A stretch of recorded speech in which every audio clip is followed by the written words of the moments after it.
in the dark. It's where I'm going to start.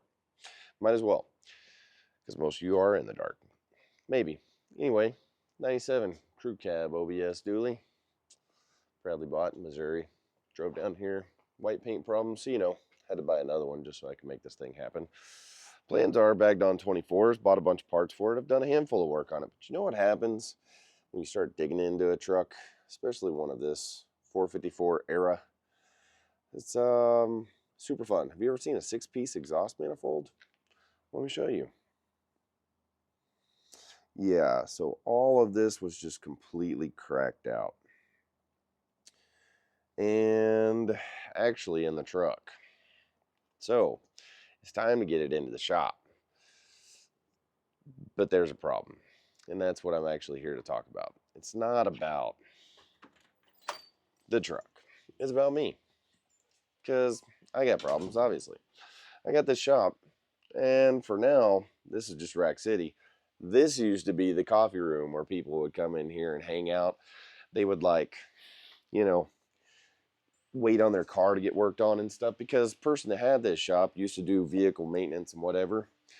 Well, me personally, I had to cram my 5,000 square foot of shop into this 2,000 square foot of space, and I have yet to actually make use of it the way that I need to. I've just made a really great year happen in a bunch of ways and did it without actually utilizing my space in here mostly.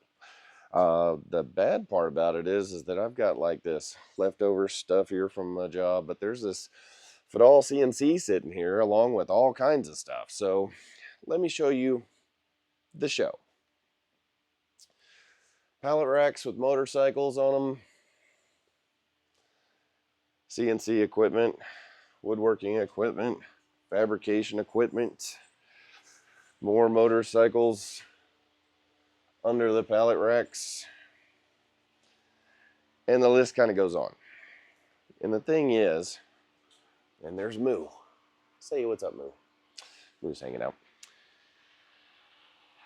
When I first moved into this space, I got this CNC machine for free. I paid a heavy price for the other one, but I moved into this space in July of 2023, and right after, the day after I found out my mom had cancer, and I had to focus on what I was going to do in order to be there for her, be the son that I should be. And I love my mom. She's an amazing human being. I feel like a big chunk of my creative being is present in my life because of her ability to love and care and give to us as children and show us fun and weird and kooky things, along with everybody else in our family. But I'm a mama's boy. What about it? That was a big part of my focus. And then towards the end of the year, I ended up with a job that I managed to do. Some of y'all know I do architectural, brass, bronze, copper, bar work, stuff like that. And I love antique things. So I do a lot of brass bar tops. And I got involved doing work downtown. And that job carried me through the end of the year. And after that, I still hadn't focused on myself. Everything in here was just temporary. It was like, needed to use my mill, made sure to turn the power on. Needed to use my welder, turn the power on. CNC plasma table. Little work area right here, which, mind you, this freaking giant 96 by 96 by whatever the hell 100-inch machine back here didn't exist earlier this year. So this used to be usable space at one point, and I used it to do that job. But I had to one by one just make enough room that I could go through my space, which, as you can still see, is a total show of SHIT behind me, because I've really had to focus on some different things.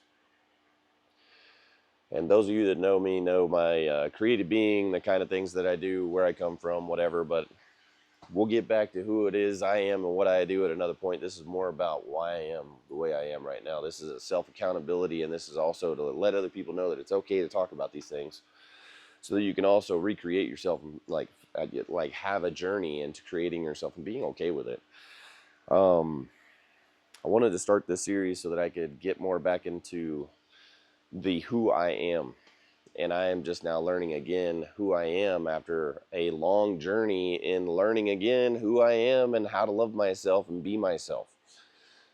And this channel is going to be a little bit about that too, because I have a lot of friends that work in the development space and then the personal health and wellness space that do amazing things and that are very intelligent people that I really cherish as friends.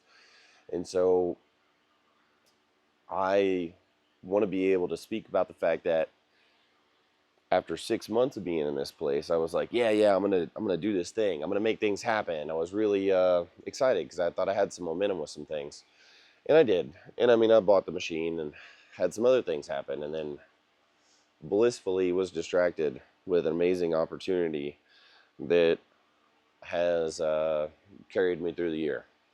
And through that fortune, I have been able to learn to love and respect and honor myself again in so many ways.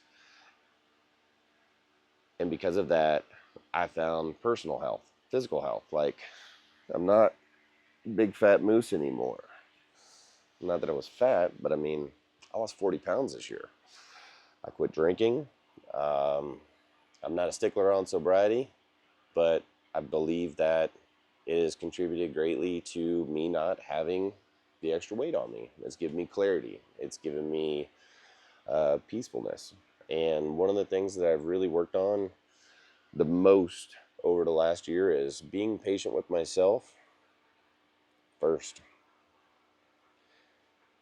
I think we have a lot of expectations for ourselves, and so we get in a hurry, but also being patient with others. And so by doing that, I was intending on finding happiness for myself, peacefulness for myself, while working and taking care of myself in the show. I mean, look at all this stuff. Material racks, hot rods, motorcycles. There's just like so much stuff on stuff on stuff. So anyway, I could ramble on. I don't do me anymore because I am too busy satisfying everybody else's needs and wants and desires of me. And that's totally okay because you put yourself in a position to do that. You own it, you operate it. That's great. Well, I have intention for this space. Currently where I'm standing, this is going to be mezzanine. I've got 2 CNCs to move. I've got motorcycles to finish. I've got 200 horsepower supercharged FXR that's got to get done. I've got a Layframe 23, that's a Layframe 26 air springer front end for a really amazing human being that's a good friend of mine, Jeff. I've got my machines that actually need to have the things moved away from them completely and organized, all this stuff. I've got a dually outside that's gonna get this on it. Jeez. Look at that. Bam. So anyway, I got work to do. And I haven't wanted to do it because I don't care to do it. Because I'm sick of what I've done to myself. I lived a life of yes and now. And the deficit, and I want people to be understanding, and I want to be very clear about this, is that here's the deal, man. I live a life of yes and now because I put myself in an industry where people come to you with very demanding and absolutely necessary challenges that need to be solved. And my job for almost 30 years now has been fix it now. How much? And when can I have it back? Or let's build this thing, as we all like to do, SEMA, Sturgis, whatever it is, the procrastinator Super Bowl, as I like to call it. We do these things and they're very last minute. And I built marketing vehicles for OEs in 30 days that would blow your freaking mind, but only with a team. And there's a lot that could be done when you have a consensus of thought. So anyway, I haven't wanted to concise any thoughts or be of any consensus because I haven't cared to. I put myself in such a long-term demand lifestyle where I operated in a yes now instance for so long that I lost sight of what it meant to be a fabricator, a builder, a designer, all the things that I do. And I've made some really cool stuff that I'm impressed with that really make me smile. And getting happy again this year, I finally decided that I was going to listen to the things that made me smile more than anything else. The people I surround myself with, the events I attend, the things that I do at those events, and those all made me really happy. And I finally got back to a place where it's time to do that here in the shop. So I'm going to do this as a moment of accountability for myself, because I think I owe it to the people around me that have been a part of the community that I have respected as fabricators, as interested parties in fabrication, tools, design, application, all that kind of stuff. I think I know that I do. I owe it to generations past me, and I owe it to my community, and I owe it to my peers. I owe it to the friends that I have, and I really owe it to myself to spend my time sharing my information on how I do what I do and why I do it for fun, because I just do this for fun. I get to make cool stuff. People say, hey man, what do you do for a living? And I say, I don't know, I just make stuff. That's what I do. I'm a materials processing specialist. Yeah, what is that? I don't know, shit. What do you want? Salt and pepper shakers? Do you want a bar, a motorcycle, a car, a freaking spice grinder? I don't care, man. I can make stuff as long as it's not computers and life-saving devices, and even some computer stuff. That stuff's fun too. But I owe it to myself to be back into this. I have all this capacity, and I'm letting it go to waste because I wasn't happy. Well, I found happiness. And now the things that make me smile that are in this room and in the pictures inside our phones and all the things that I look at, I'm like, man, I want to do that again. So in a weird twist, I got in a car accident this year. It's going to be a super challenge for me to try to reacclimate some things. My hand's damaged. I got fractured bones in my wrists real bad. This is my torch hand. So got to relearn how to weld some. That'll be fun. And I got a torn shoulder muscle on this shoulder from the same accident. Guy got rear-ended me at 65 miles an hour. I was doing like 5 miles an hour. It's been a journey. I am going to go back to the beginning of what made me happy. So in 1999, I had a bad crew cab dually. So when I got hit, I went and bought another crew cab dually, and I'm going to freaking bag that thing on 24s. I'm good. So I'm going to start right there. Just reel this thing back 25 years for fun because I can. And it'll be fun. So anyway, because of the truck, it got me interested in doing the things that I saw myself interested in when I was younger. And that meant like watching the Motorcycle Mania, the Jesse James, the fabrication, everything that was on TV. It was super cool. Everybody that's generally my age, I'm 47, we kind of looked at all that stuff the same. And so we all gathered our inspiration in that same realm. And I have a lot of friends that did too. And I'm ready to go back to the things that propelled me to want to own and operate all this equipment. I went from caveman tech. The very first thing I ever made was with a grinder and a MIG welder from Harbor Freight. Not even a chop saw. And now I've got everything, not everything, but I have a lot of things that I wish I had.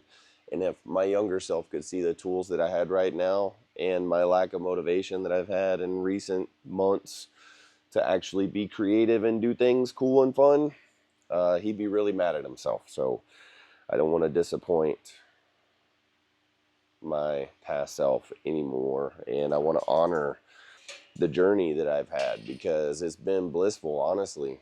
Even with all the pain and suffering that's happened from all of this, in and out of business and partnership and life and relationship and the things that I've done to myself or not allowed myself to do, it's time to get my head out of my ass and get to work. So I figured the best way to do that was show you the shit show and then let it happen kind of lifetime, because otherwise I'll just run my mouth, make empty promises. You know, we all do that shit. But either way, this is the show. Plans, mill, underneath these 2 racks, go away. Mezzanine, that side of the shop. That bowling alley up there has got to go somewhere, probably off the ceiling. These 2 machines got to get hooked up. I've got a phase inverter I've got to go pick up still for these 2 machines. I just picked up another Pullmax. I used to have one. I sold it to Brian Fuller back in 2018 to pay for my motor on the Dyna. I've got 1, 2, 3, 4, 5, 6, 7, 8 different potential projects to pick from. I've got a 200 horsepower supercharged twin cam FXR that needs to go together for Jeff Holt. That thing needs to go live this year. I've got a lay frame 26 underneath here. Yeesh. That's a Air Springer front end, super cool bike for Jeff. That thing's got to get done this year. I've got a Supermoto that I hadn't touched since I got it. I'd really like to operate that thing. I've got 2 FXRs in here to pick from to do something with. I've got a Road King and a T-Sport that needs something done with. I've got a lowrider floating around here somewhere. Yeah, furniture. Man, that's a big deal. Brass, copper, bronze. Me, sculpture. So that's just it. I need to take all the things that I love so much and just channel it into one thing. So I'm going to put all that shit into that truck first. But first, I got to put this place together. You know why? Because I got to get the exhaust done. I got MagnaFlow mufflers, Stainless Works pipe kit. Went ahead and got the Vibrant Performance. Whoa. Vibrant Performance Flex units. Some isolators from Summit. And I got the JBA headers. Either way, it's got to happen. Truck's got to get done. It's my daily driver now. So I intently picked that thing up so that I would be extra motivated to have to keep it on the road and get it to the standard that I wanted to, which challenges me to be mechanic, fabricator, and creative on the fly. So let's do this together, guys. Welcome to the show.